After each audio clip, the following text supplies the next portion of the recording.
what is the difference between shadow work and trauma work? That was a question that was just asked. So that is a tough question to answer because I could answer it in so many ways. Shadow work is trauma work. It's the same. But shadow work extends beyond, in my approach and opinion, perspective, it extends beyond trauma because it goes into various programs of ways of perceiving thinking, but those are all a result of trauma that have ended up being now behavior or opinion, hundreds of years later. So they're basically the same thing. We just think trauma is different because that's how we've known it through therapy. It's very psychological. Trauma exists because we didn't have the emotional support needed, or the protection needed when we were in danger, right? And no one came after to help nurture us back to a calm, grounded state to feel cared about. So, hi, Kelly. But yeah, trauma affects the body, the mind, all of the processes, how we can protect ourselves, right? That's where shadows come from, is from the trauma, right? So they're one and the same. Hi. That was a very long-winded response to that question, but yeah, our shadows come from trauma, right? It is the traumas, shadows are the trauma, the parts of us frozen in trauma that are trying to protect us still currently in our situation, right? So, and then they work in the shadows, right? Trying to protect us, like, hey, that person feels scary, dangerous. We remember feeling like that, like, let's protect from that person. They're bad, right? That's why they're there. They're in the shadows, right? So they need to be alchemized because that's no longer your situation, right? So the shadow needs to be integrated back into the light.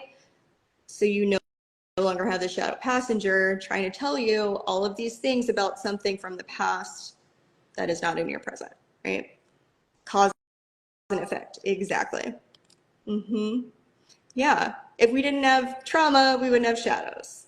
So yeah, that would be the beautiful thing, right? But at the same time, that is duality. That is our earthly existence of light and dark, right? We're always going to have both, the light and the shadow. And so there's that element too of, hey, we all have these darker thoughts because of, well, all the generations before, but also everything you've been before and experienced, right? We always have these two. We just have to come to this place of realizing, like, I am not bad because of this. Yes, I feel this, and I accept myself anyways. It is okay. It is okay. I love you anyways. Right? Not shaming, shunning, judging ourselves, because we know when we do that, it only exacerbates our shadows even more, makes us turn in on ourselves more, right? Makes the shadow stronger.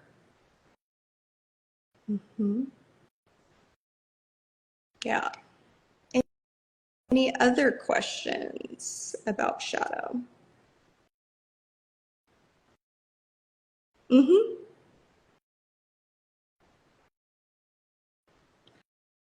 Yeah, exactly.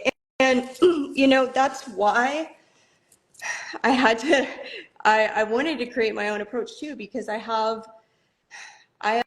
spent most of my life gathering wisdom and knowledge of information from spirituality, astrology, alternative and holistic healing modality, psychotherapy, psychology, spiritual science, and I'm pulling from all of these places to create this approach because all of it makes sense to me, bringing in these missing puzzle pieces that other approaches just we're not seeing the full picture. I see it from the energetic side, right? Trauma and energy, and how that gets manifested, right, in behaviors and disease. And then we have like intention and how that changes the physical reality, right, of water, and water is programmable. There's so many elements to this, but shadow work is the biggest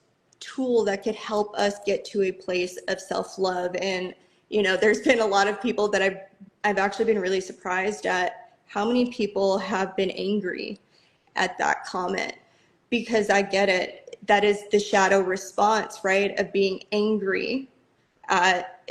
If you've never thought that's possible, you don't think it's possible, and of course they would be like, yeah, you're full of it. Sure, absolutely, I get it. And like, this work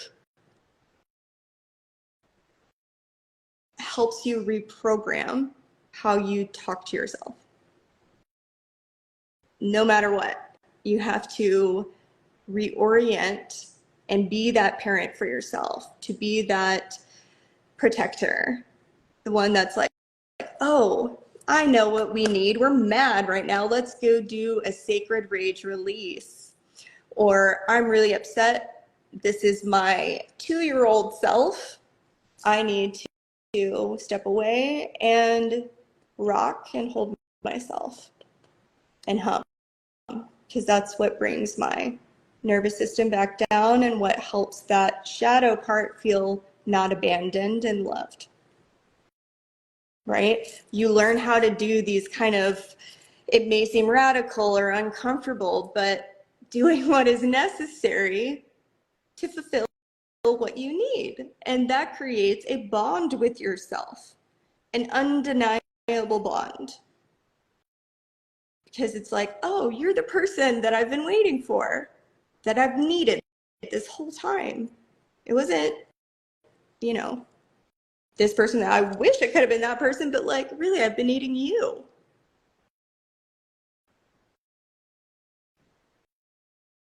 But it takes a while to get there. That's the shadow work journey, right? Of stripping down all of the layers that say, no, I'm not supposed to do that. Nope, I'm supposed to be stressed. Nope, taking care of myself, letting these tears out.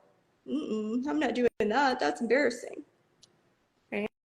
I'm going through all those emotions. And that's why shadow work is not a straight and narrow road. These programs have been so ingrained for so long that it's a back and forth until we fully commit and we're like, okay.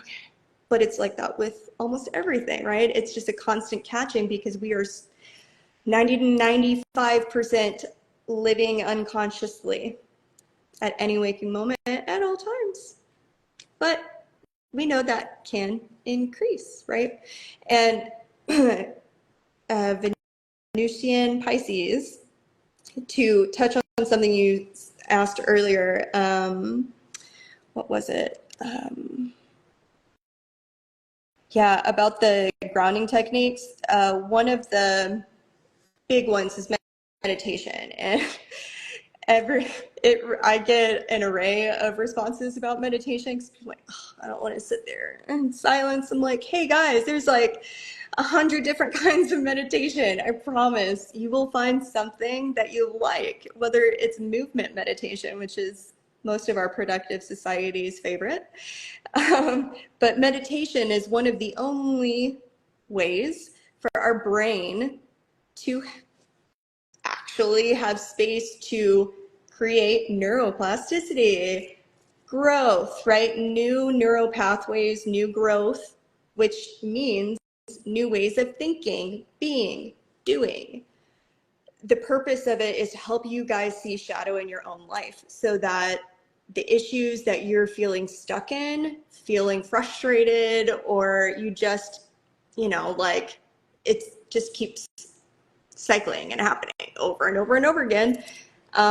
We don't want to be in that, right? I want to help you get free of these repeating patterns and cycles and experience newness and something that resonates with you, right? I didn't even realize that I created my own shadow work approach until, man, it was like 4 years of using my approach and just being like, wow, hold on, I'm seeing shadow and like everything. It's not just connected with the self.